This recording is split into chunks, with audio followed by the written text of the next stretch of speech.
नमस्कार। औद्योगिक प्रशिक्षण संस्थानों के व्यवसाय ड्राफ्ट्समैन मैकेनिकल के विषय सैद्धांतिक में अंकित प्रसंग औद्योगिक सुरक्षा पर आज मैं आपको प्रशिक्षण प्रदान करूंगा। जैसा कि मैंने आपको बताया कि आज हम औद्योगिक सुरक्षा के बारे में प्रशिक्षण आपको प्रदान करेंगे। तो आइए शुरू करते हैं इसके परिचय से, इंट्रोडक्शन से। जैसा कि इसमें बताया जा रहा है, कार्य क्षेत्र में श्रमिकों को शारीरिक व मानसिक क्षति से बचाना व्यावसायिक सुरक्षा कहलाता है। किसी भी इंडस्ट्री में जब वर्कर्स वहाँ पे काम कर रहे होते हैं तो वहाँ पर एक्सीडेंट्स होने के चांसेस भी बनते हैं। तो उस कंडीशन से बाहर निकालने के लिए, उनको सेफ वर्किंग कंडीशन अवेलेबल कराने के लिए जो भी प्रोसीजर फॉलो किया जाता है उसको औद्योगिक सुरक्षा के नाम से जाना जाता है।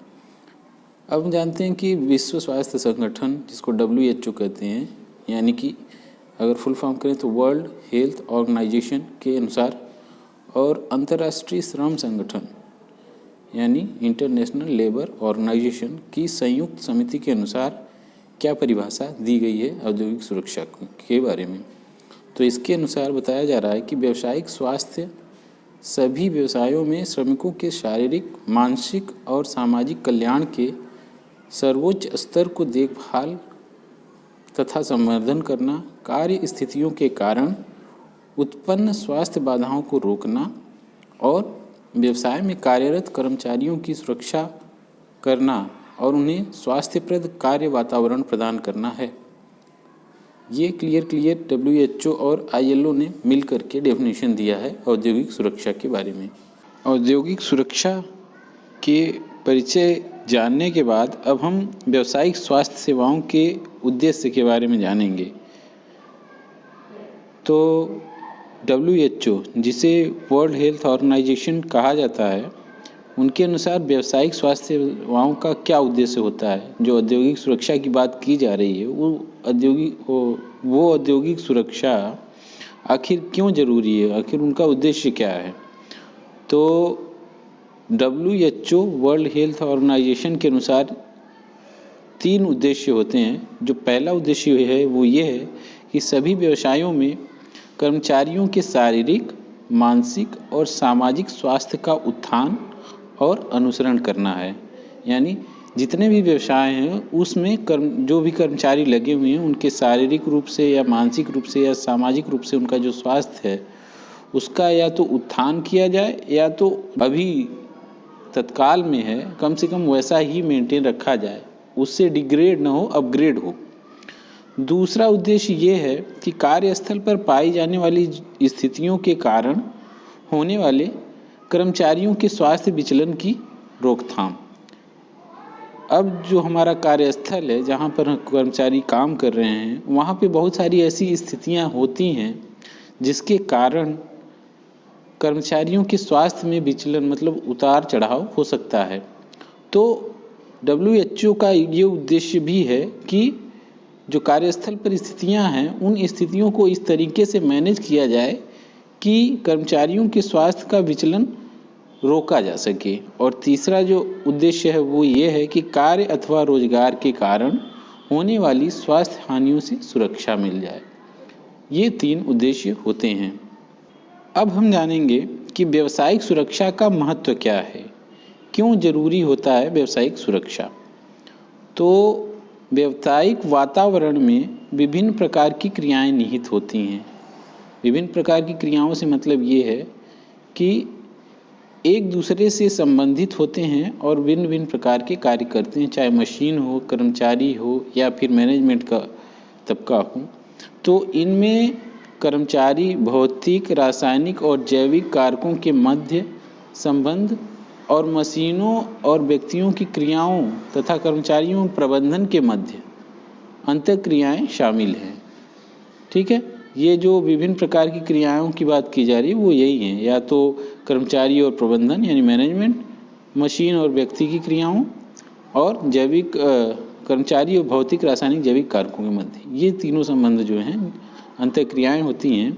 और अच्छे व्यावसायिक स्वास्थ्य के लिए स्वास्थ्यप्रद और सौहार्दपूर्ण व्यावसायिक वातावरण होना बहुत ही ज़रूरी है। लोगों के जीवन में कार्य की बड़ी भूमिका होती है, क्योंकि जो भी व्यक्ति आया हुआ है वो कुछ न कुछ जरूर करता है और बिना काम किए तो हमारी जीविका ही नहीं चल पाएगी, इसलिए इतना ये जरूरी होता है। ज़्यादातर कर्मचारी जो होते हैं वो दिन के 8 घंटे किसी कार्यस्थल में बिताते हैं, चाहे वह कार्य फैक्ट्री में हो या फिर कार्यशाला में। अतः कार्य क्षेत्र के परिवेश को सुरक्षित और स्वास्थ्यप्रद होना चाहिए। फिर भी यह स्थिति सभी कर्मचारियों के लिए नहीं हो पाती है। अब हम ये देखेंगे कि कार्यस्थल पर दुर्घटना कैसे हो जाता है या क्या होता है। तो पहले हम ये जानेंगे कि आखिरकार एक्सीडेंट क्या होता है। तो जो घटना कभी भी न चाहते हुए घट जाती है उसी को हम दुर्घटना कहते हैं या एक्सीडेंट कहते हैं। दुर्घटना से जान माल का नुकसान होता है, यानी कि आदमी या जीवन की मृत्यु हो सकती है, किसी भी, चाहे वो जानवर हो आदमी हो, किसी की मृत्यु हो सकती है। और माल मतलब संपत्ति, धन संपदा, इन सब का नुकसान होता है। इस वैज्ञानिक युग में कई तरह की मशीनों का निर्माण हुआ है। इन मशीनों द्वारा कार्य को सरल बनाया जाता है और कम समय में कार्य किया जाता है, परंतु जितनी मशीनें बढ़ रही हैं उतनी तेजी से दुर्घटनाएं भी बढ़ रही हैं। सीधी सी बात है, अगर मशीनें ज़्यादा प्रयोग में आएंगी, ह्यूमन कांटेक्ट कम होगा, तो वो जो भी हम उनको निर्देश देंगे मशीनों को, वो उसी के अकॉर्डिंग काम करेंगी। और उस कंडीशन में अगर छोटी सी भी भूल मानव करता है तो उसका बड़ा खामियाजा मशीनों के द्वारा उनके ऊपर भुगतना पड़ता है। यही दुर्घटना की स्थिति बनती है। इसलिए कारीगर को हमेशा सुरक्षात्मक ढंग से कार्य करते हुए स्वयं को दुर्घटना से बचाना चाहिए। किसी ने सही कहा है कि सावधानी हटी दुर्घटना घटी, यानी हम जैसे ही सावधानी छोड़कर लापरवाही की ओर बढ़ते हैं, हमारे सामने दुर्घटना होने की संभावना बन जाती है। अब हम जानेंगे कि दुर्घटनाओं के क्या कारण हो सकते हैं, यानी कॉजेज ऑफ एक्सीडेंट। कारखानों में दुर्घटनाएं निम्नलिखित कारणों से घटित होती हैं, जैसा कि यहाँ पर दिखाया गया है।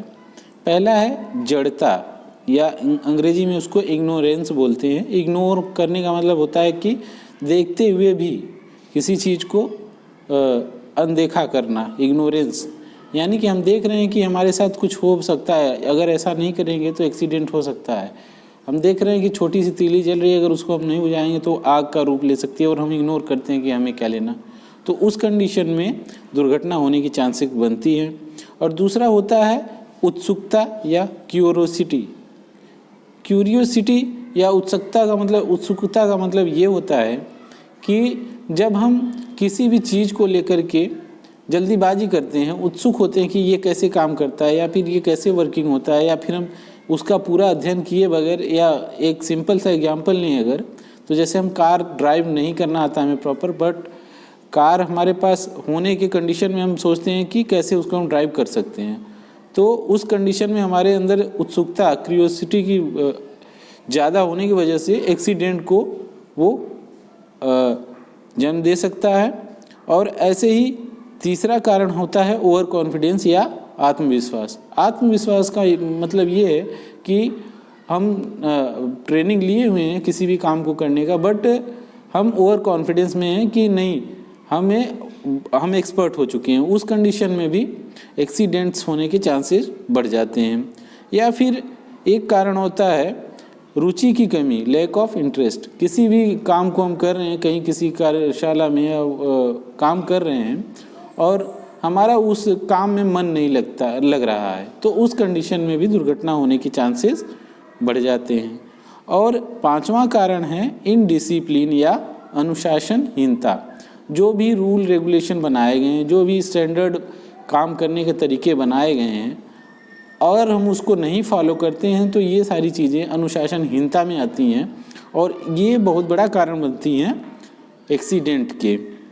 और अगला जो कारण है दुर्घटना होने का, वो होता है ओवर टाइम। ओवर टाइम मतलब किसी व्यक्ति का जो स्टैंडर्ड निर्धारित टाइम होता है, जनरली 8 घंटे का होता है किसी कार्यशाला या कार्यस्थल पे काम करने का, बट अगर हम उससे काम के ज़्यादा होने की वजह से अगर उससे हम लगातार 8 घंटे से ऊपर काम ले रहे हैं, 24 घंटे या फिर 18 घंटे लगातार रेगुलर यूज़ में ले रहे हैं, तो उससे उसके शरीर में फटीग उत्पन्न होगा और दुर्घटना का कारण वो हम बन सकता है। एक कारण होता है गलत औजारों का प्रयोग, यूज़ ऑफ रॉन्ग टूल्स। जैसे मान लीजिए कि आपको इंजन पार्ट खोलने हैं और जो भी हमें स्पैनर यूज करना है उसकी जगह पे छोटा या बड़ा, या फिर हमें स्क्रू ड्राइवर यूज करना है हम उसके जगह किसी स्पैनर का यूज कर रहे हैं, तो वहाँ पर भी दुर्घटना होने के चांसेस बन जाते हैं। ऐसे ही 8वां कारण जो है दुर्घटना होने का वो होता है विद्युत वायरिंग का सही न होना। अगर हमारे कार्यशाला में या जहाँ पर हम वर्क कर रहे हैं वायरिंग प्रॉपर तरीके से नहीं है, लूज़ वायरिंग है या फिर बहुत ज़्यादा कंजस्टेड वायरिंग है, घना वायरिंग है, तो उस कंडीशन में भी अगर थोड़ी सी भी वायर टूटा हुआ या फिर हटा हुआ होगा, उसके ऊपर से इंसुलेटर हटा हुआ होगा, तो उस कंडीशन में भी दुर्घटना होने के कारण बन जाते हैं। और नवा जो कारण है दुर्घटना होने का वो है मशीनों पर सुरक्षा कवर का लगा न होना, यानी मशीन विदाउट सेफ्टी गार्ड्स। जो मूविंग पार्ट्स होते हैं यानी जो चल पार्ट्स होते हैं किसी मशीन के, अगर वो प्रॉपर तरीके से ढके नहीं हैं, उनके ऊपर सेफ्टी गार्ड्स नहीं लगा हुआ है, तो उस कंडीशन में भी एक्सीडेंट होने के चांसेस बढ़ जाते हैं। और ऐसे ही अनुपयुक्त प्लानिंग यानी बैड प्लानिंग, किसी भी कार्य को करने के लिए या भी कोई भी जॉब बनाने के लिए हमें एक प्लानिंग तैयार करनी होती है कि पहले कौन सा प्रोसेस किया जाएगा, किस टाइम पर किया जाएगा, कौन सा टूल यूज किया जाएगा। अगर हम इसका प्रॉपर प्लानिंग नहीं करेंगे तो उस कंडीशन में भी दुर्घटना होने के चांसेस बन जाते हैं। अब आगे आता है इनकरेक्ट प्रोसीजर या कार्य करने की अनुचित विधि। जो भी स्टैंडर्ड किसी भी कार्य करने का किसी भी कार्यशाला में एक स्टैंडर्ड प्रोसीजर बनाया गया होता है, अगर हम उस स्टैंडर्ड प्रोसीजर को यानी कि वो जो सही तरीका है कार्य करने का उसको हम फॉलो नहीं करते हैं तो भी एक्सीडेंट होने के चांसेस बनते हैं। इस तरीके से हमने ये 11 कारण जाना जिनसे दुर्घटना होने की संभावना बन जाती है। अब हम जानेंगे कि सेफ्टी क्या होता है, सुरक्षा किसे कहते हैं। तो अभी हमने दुर्घटना के बारे में जाना पिछले वाले स्लाइड में, अब हम जानेंगे कि सेफ्टी क्या होता है। तो यहाँ हम देखते हैं क्या लिखा हुआ है, दुर्घटना से स्वयं को सुरक्षित रखना अथवा अन्य सहकर्मियों को बचाना सुरक्षा कहलाता है। जो भी मान लीजिए हम जितनी भी चीज़ें अप्लाई करते हैं अपने कार्यशाला में, बट कभी न कभी दुर्घटनाएं होने के चांसेस बन ही जाते हैं, तो उनको हम दुर्घटना को रोकने के लिए क्या कर सकते हैं वो सेफ्टी के अंतर्गत आती हैं। दुर्घटना का मतलब ये है कि कोई भी अप्रिय घटना होना और उससे स्वयं को या फिर अपने सहकर्मियों को बचा लेना ही सुरक्षा कहलाता है। कार्यशाला में दुर्घटना को रोकने हेतु विभिन्न सुरक्षा प्रक्रिया और मानकों का उपयोग किया जाता है। इन सुरक्षा मानकों को हर कार्यशाला में ध्यान रखना चाहिए। जितने भी कर्मचारी हैं अगर उन सुरक्षा मानकों का पालन कर रहे हैं तो दुर्घटना होने के चांसेस जो होते हैं वो कम हो जाते हैं। अब हम जानेंगे कि टाइप्स ऑफ सेफ्टी, सुरक्षा के प्रकार कौन कौन से होते हैं। तो पहले 3 चीज़ें होती हैं। एक तो जो कर्मचारी या जो भी वहाँ पर वर्कर काम कर रहा है वो सेल्फ सेफ्टी अपनाए यानी स्वयं की सुरक्षा रखे। दूसरी चीज़ आती है जनरल सेफ्टी, जो कि साधारण हर जगह यानी कि पब्लिक प्लेसेस या सार्वजनिक स्थानों पर भी हम अप्लाई कर सकते हैं, अपने घर परिवार में भी देख सकते हैं, जनरल सेफ्टी उसके अंतर्गत आती है। और मशीन की सुरक्षा, सेफ्टी ऑफ मशीन्स, यानी जिस मशीन पर कोई कर्मचारी एम्प्लॉय काम कर रहा है उसको हम कैसे सुरक्षित रख सकते हैं कि दुर्घटनाएं होने की संभावना कम हो। ये 3 तरीके से टाइप्स ऑफ सुरक्षा हैं यानी सुरक्षा के प्रकार होते हैं। जैसा कि हमने पिछले वाले स्लाइड में जाना कि सुरक्षा के 3 प्रकार होते हैं, सेल्फ सेफ्टी, जनरल सेफ्टी और मशीन की सेफ्टी। तो अब हम जानेंगे सेल्फ सेफ्टी यानी कि स्वयं की सुरक्षा हम कैसे कर सकते हैं। तो स्वयं की सुरक्षा के लिए जो नीचे दिए गए बिंदु हैं, अगर उन पर ध्यान दें तो काफ़ी हद तक हम स्वयं की सुरक्षा कर सकते हैं। जैसे मशीन पर कार्य करते समय कभी भी ढीले कपड़े नहीं पहने, चुस्त कपड़े होने चाहिए ताकि इधर उधर मशीन के मूविंग पार्ट में न फंसें। दूसरी चीज़ है, कार्यशाला में नंगे पांव नहीं रहना चाहिए और हमेशा मोटे तले के जूते पहनना चाहिए। ये सेफ्टी पर्पज के लिए बहुत ही इम्पोर्टेंट है। इसके अलावा मशीनों को हाथ से नहीं रोकना चाहिए, कभी भी हाथ अपने उंगलियों या हाथ का प्रयोग करके मशीनों को रोकने की कोशिश नहीं करनी चाहिए।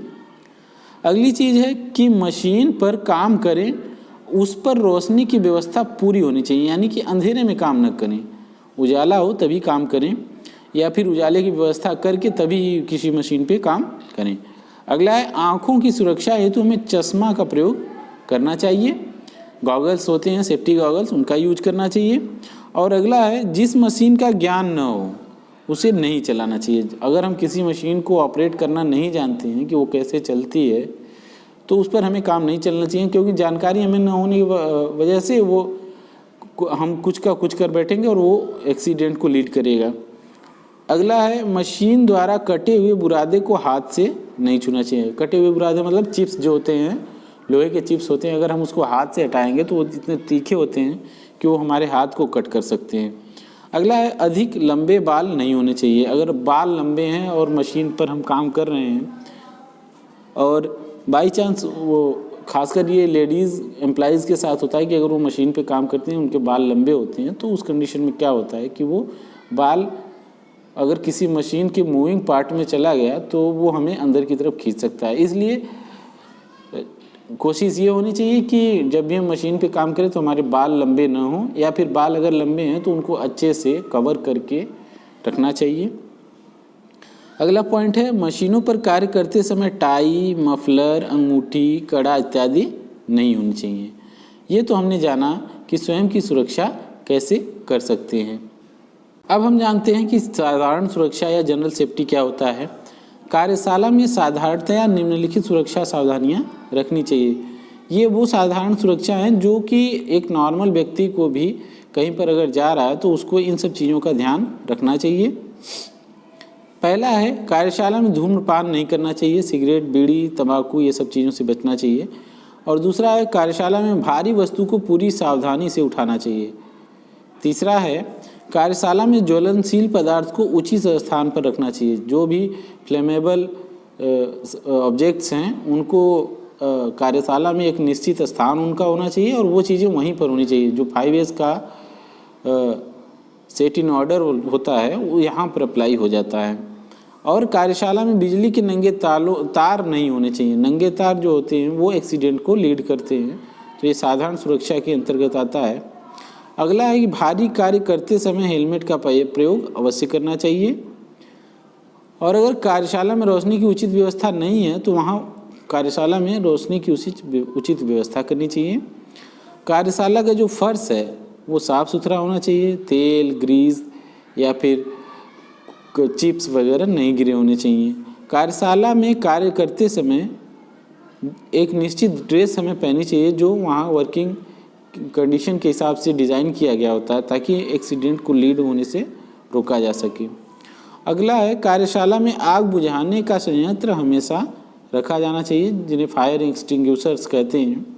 क्योंकि हम कितनी भी सुरक्षा अपनाएं, बाई चांस अगर कभी दुर्घटना होती है, आग लग जाती है, तो उस कंडीशन में भी हमें दुर्घटना से बचाव के भी सावधान तैयारी करके रखनी चाहिए। काटने वाले औजारों को मापने वाले औजारों से अलग रखना चाहिए, क्योंकि काटने वाले जो औजार होते हैं वो होते हैं तेज, मापने वाले औजार जो होते हैं वो होते हैं प्रिसाइज्ड, यानी कि एक्यूरेसी उसमें ज़्यादा होती है। और अगर हम इन दोनों को एक साथ रखेंगे तो काटने वाले औजारों से प्रिसिजन उसकी ख़त्म हो सकती है और वो खराब हो सकते हैं। मशीनों की सुरक्षा के लिए निम्नलिखित बिंदुओं को ध्यान में अवश्य रखना चाहिए। पहला है, मशीनों की फाउंडेशन करते वक्त उनकी आपसी दूरी ठीक होनी चाहिए। फाउंडेशन करने का मतलब ये है कि जो मशीन के नींव होते हैं, पाए होते हैं, उनको इस तरीके से व्यवस्थित करना चाहिए कि उनकी दूरी जो है, उनका लेवल जो वो मेंटेन हो व उनकी आपस की दूरी मेंटेन हो, जिनसे कि उनमें वाइब्रेशन या फिर डिसबैलेंस होने की संभावना खत्म हो जाए। दूसरी चीज़ है, चलती मशीन में तेल, ग्रीस या किसी प्रकार का स्नेहन का प्रयोग नहीं करना चाहिए। और तीसरा पॉइंट है चलती मशीन में गियर आदि नहीं बदलने चाहिए। इसके अलावा मशीन को चलाने से पूर्व उसे हाथ से चला करके चेक कर लेना चाहिए। अगला पॉइंट है बिजली चली जाए तो मशीनों के स्विच को बंद कर देना चाहिए, क्योंकि बाई चांस और एकदम से बिजली आती है तो बिजली के करंट में फ्लक्चुएशन होने की वजह से मशीन खराब हो सकती है। अगला पॉइंट है कि मशीन को छोड़कर इधर उधर नहीं जाना चाहिए। चलती मशीन को खास करके हमें कभी भी अगर वर्किंग कंडीशन में मशीन है और हम उस पर काम कर रहे हैं तो उस कंडीशन में छोड़ करके मशीन को हमें इधर उधर नहीं जाना चाहिए। अगला पॉइंट है कि चलती मशीन पर कार्य करते समय जॉब का माप वगैरह नहीं लेना चाहिए। अगर एक साइज़ की कोई जॉब अगर हम बना रहे हैं तो उस कंडीशन में मशीन पर चालू कंडीशन में माप उसकी नहीं लेनी चाहिए। मशीन को बंद करके मेज़रमेंट करने के बाद फिर से मशीन को चालू करके उस पर काम करना चाहिए।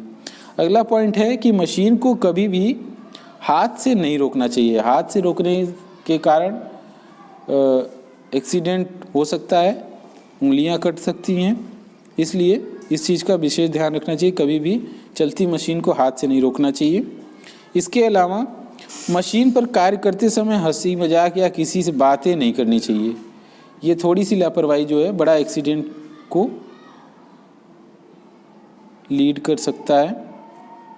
यहाँ पर कुछ पीले कलर के रेक्टेंगल्स में कर्सन्स दिए हुए हैं जो कि मशीनों पर लगे होते हैं। जैसा कि पहला दिया हुआ है कर्सन, दिस मशीन स्टार्ट ऑटोमेटिकली, और ये स्टिकर जिस मशीन पे लगा हो वो मशीन ऑटोमेटिकली स्टार्ट हो सकती है। तो इस चीज़ का विशेष ध्यान दें। जहाँ पर ये येलो स्टिकर लगे हों उनको अवश्य पढ़ करके तभी मशीन को ऑपरेट करने की कोशिश करें। जैसे यहाँ लिखा हुआ है कि do not wear loose clothing while operating this machine. अगर ये स्टिकर किसी मशीन पे लगा हुआ है तो ध्यान दें कि आपके कपड़े उस पर काम करने से पहले ये ध्यान दें कि आपके कपड़े जो हैं वो चुस्त होने चाहिए, लूज़ नहीं होने चाहिए। ऐसे ही यहाँ लिखा हुआ है stop machine before removing jams, यानी कि अगर उस पर कोई गंदगी लगी हुई मशीन पे तो उसको साफ़ करने से पहले हमको मशीन को जो है उसको रोकना है। ऐसे ही अगर ये वाला स्टिकर लगा हुआ pinch points keep hands clear, तो ऐसे जगह पे अपनी उंगली या फिर हाथ नहीं देना चाहिए, नहीं तो वो उंगली को कट कर सकता है। ऐसे ही अगर ये वाला स्टिकर लगा हुआ है कि guard must be in place, यानी कि उस पर अगर कोई मशीन पर सेफ्टी गार्ड लगा हुआ है और अगर ये स्टिकर लगा हुआ है तो एक बार चेक अवश्य कर लें। जानेंगे कि सुरक्षा चिन्ह या सेफ्टी साइंस क्या होते हैं। सुरक्षा चिन्ह का मतलब ये होता है कि अभी हमने जो दुर्घटना से बचने के लिए जो भी सुरक्षा के उपाय किए थे उनको हम कैसे दूसरों को समझाएंगे कि जो भी हमारे स्टैंडर्ड्स या जो भी प्रोसीजर बनाए गए हैं उनको कैसे लोगों को समझ में आए कि यहाँ पर हमें ये काम करना है या नहीं करना है। उनको साइन के माध्यम से अगर हम प्रेजेंट करते हैं तो वो सुरक्षा साइंस या सुरक्षा चिन्ह या सेफ्टी साइंस कहलाते हैं। ये जो हैं वो 4 प्रकार के होते हैं। पहला होता है निषेधात्मक चिन्ह जिनको प्रोहिबिटिव साइंस बोला जाता है। दूसरा होता है आदेशात्मक चिन्ह जिनको मैंडेटरी साइंस बोला जाता है। और तीसरा होता है सूचनात्मक चिन्ह जिन्हें इन्फॉर्मेटिव साइंस बोला जाता है। और चौथा होता है चेतावनी चिन्ह जिन्हें वार्निंग साइंस कहा जाता है। तो आइए अब हम जानते हैं कि निषेधात्मक चिन्ह या प्रोहिबिटिव साइंस क्या होते हैं। ये चिन्ह गलत कार्य नहीं करने के संकेत देते हैं। मतलब अगर ये चिन्ह जहाँ पर बने हैं तो हमें ये समझना चाहिए कि वो काम हमें नहीं करना है। इन चिन्हों का जो आकार होता है गोलाकार होता है और इनका बॉर्डर जो होता है वो लाल रंग का होता है और सफ़ेद बैकग्राउंड यानी पृष्ठभूमि जो होती है वो सफ़ेद होती है। और अगर कोई बीच में सिंबल बना हुआ है तो वो काले रंग का बना होता है, जैसा कि नीचे चित्र में दिखाया गया है। और निषेधात्मक चिन्ह के उदाहरण जो हैं यहाँ पे दिखाए गए हैं धूम्रपान न करना, आग न जलाना, जलती आग को जल से न बुझाना आदि। अब यहाँ पर जैसे दिया हुआ है ये रेड कलर का राउंड बना हुआ है और उसके बीच में 100 लिखा हुआ है, तो इसका मतलब ये है कि ये स्पीड लिमिट को दिखा रहा है, बल्कि नीचे स्पीड लिमिट भी लिखा होगा। तो इसका मतलब ये है कि 100 किलोमीटर स्पीड से ऊपर हमें यहाँ पर अगर ऐसा कहीं पे साइन बना है तो हमें इससे तेज़ गाड़ी नहीं चलानी है। ऐसे ही मास लिमिट अगर इस तरीके का बना होगा राउंड, रेड राउंड में 12 टन लिखा हुआ है, तो मतलब कि यहाँ अगर कहीं पर ऐसा चिन्ह बना हुआ है तो मतलब वहाँ पर लोड जो है 12 टन से अधिक नहीं होनी चाहिए। ऐसे ही एक्सल मास लोड लिमिट दिखाया गया है, जैसे कि किसी व्हीकल में जो एक्सल होते हैं जिनमें पहिए लगे होते हैं, तो एक्सल पे हम कितना लोड डाल सकते हैं, ऐसे चिन्ह का प्रयोग होता है। तो अगर इस कंडीशन में देखा जाए तो ये एक्सल पे दिखा रहा है कि 2 टन, इसका मतलब 2 टन से ज़्यादा लोड ये एक्सल जो है वियर नहीं करेगा, या इससे ज़्यादा हमें लोड इस पर नहीं देना है। इसी तरीके से हाइट लिमिट को शो करने के लिए दिखाया गया है, 2 ट्रायंगल बनाए गए हैं ब्लैक, और बीच में वो लिखा गया है वैल्यू कि 4.42 मीटर जो हाइट लिमिट है, यानी कि इससे ज़्यादा हाइट लिमिट इस यहाँ से नहीं गुजरनी चाहिए जहाँ पर ऐसा सिंबल बना हो। ऐसे ही लेंथ लिमिट है, जैसे कि यहाँ पे 15 मीटर दिखाया गया है राउंड बना करके, तो इसका ये मतलब है कि यहाँ से अगर कोई व्हीकल गुजरेगा तो उसकी लंबाई जो 15 मीटर से ज़्यादा, या कोई किसी भी ऑब्जेक्ट की जो लंबाई है वहाँ 15 मीटर से ज़्यादा नहीं होना चाहिए। ऐसे ही अगर यहाँ इस तरीके का सिंबल बना हुआ है और नीचे लिखा हुआ है एक्सेसिव नॉइज़ प्रोहिबिटेड, तो वहाँ पर जितने भी डेसिबल लिखे होंगे, कॉमनली 40 से 45 डेसिमल होता है, तो उसको हमें ये ध्यान रखना है कि हमारा जो नॉइज़ लेवल है उससे ज़्यादा नहीं होना चाहिए। ऐसे ही अगर ये सिंबल बना हुआ है और लिखा हुआ है हिच हाइकिंग प्रोहिबिटेड, तो मतलब कि वहाँ पर हमें किसी भी तरीके का लिफ्ट नहीं देना है किसी को। चलती हुई रास्ते में अगर कोई लिफ्ट मांग रहा है तो वहाँ पे हमें, अगर ऐसा सिंबल बना हुआ है तो उस जगह पे हमें लिफ्ट नहीं देना है। ऐसे ही अगर ये सिंबल बना हुआ है रेड राउंड में 2 पैरेलल लाइंस ब्लैक में और नीचे लिखा हुआ है अनऑथराइज्ड व्हीकल्स प्रोहिबिटेड, तो इस कंडीशन में जो भी व्हीकल्स, जो भी गाड़ियाँ वहाँ के लिए ऑथराइज्ड है केवल वही गुजर सकती हैं और बाकी की गाड़ियाँ वहाँ से नहीं गुजरेंगी। ऐसे ही अगला दिखाया गया है कि लेफ्ट टर्न अहेड प्रोहिबिटेड, अगर ऐसा सिंबल बना हुआ है तो वहाँ हमें लेफ्ट टर्न नहीं लेना है, और इस तरीके का सिंबल बना है तो वहाँ पे हमें राइट टर्न नहीं लेना है। अब हम जानेंगे आदेशात्मक चिन्ह क्या होते हैं जिनको मैंडेटरी साइंस बोला जाता है। तो ये जैसा कि दिखाया गया चित्र में, कार्य करने से पूर्व और बाद में इन चिन्हों द्वारा आदेश दिया जाता है।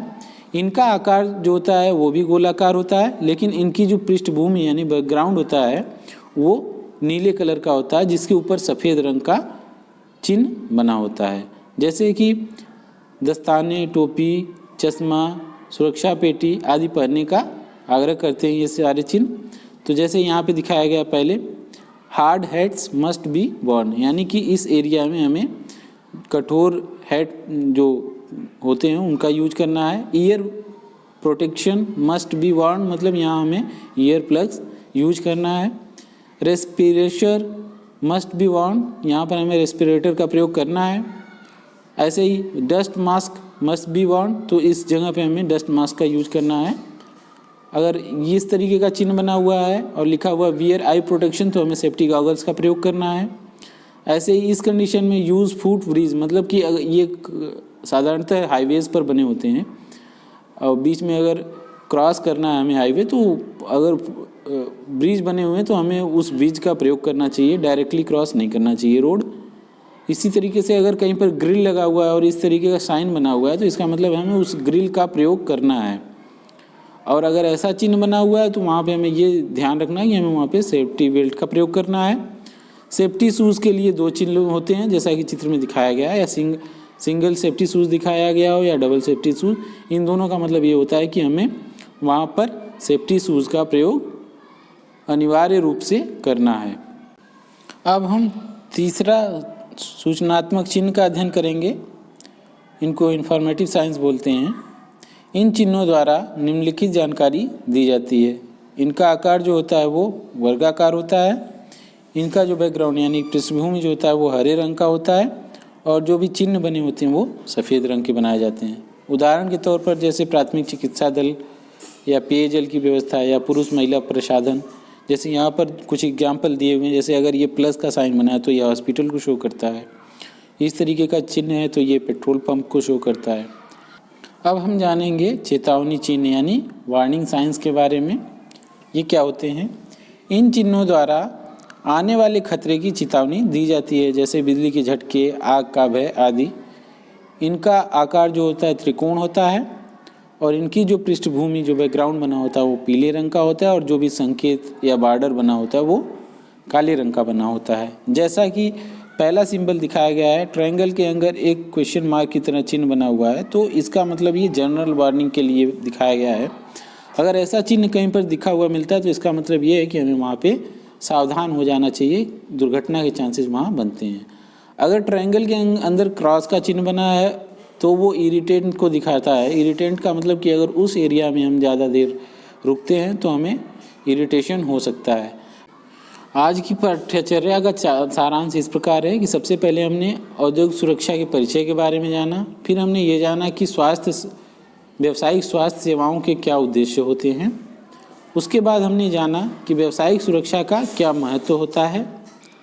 उसके बाद हमने जाना कि कार्यस्थल पर दुर्घटना क्या होता है और कार्यस्थल पर दुर्घटना किन कारणों से हो सकता है वो हमने जाना, और फिर उन दुर्घटनाओं से सुरक्षा हम कैसे बच कैसे सकते हैं, यानी सुरक्षा के बारे में अध्ययन किया और सुरक्षा के प्रकार के बारे में अध्ययन किया। और इसके साथ साथ ही हमने सुरक्षा चिन्ह के बारे में और सुरक्षा चिन्ह के प्रकार के बारे में अध्ययन किया। आज की पाठ्यचर्या में हमने जो भी पढ़ाया है वो संदर्भ के स्वरूप गूगल से लिया है और नियमित draftsman mechanical trade theory text book से कुछ संदर्भ लिए गए हैं जो कि नीलकंठ पब्लिकेशन के हैं। अधिक अध्ययन सामग्री प्राप्त करने के लिए आप यहाँ पर सर्च कर सकते हैं। मेरे द्वारा आज आपको औद्योगिक सुरक्षा पर प्रशिक्षण प्रदान किया गया है। आशा करता हूँ कि मेरे द्वारा प्रदान किया गया आज का प्रशिक्षण आपके लिए भविष्य में मददगार साबित होगा। धन्यवाद।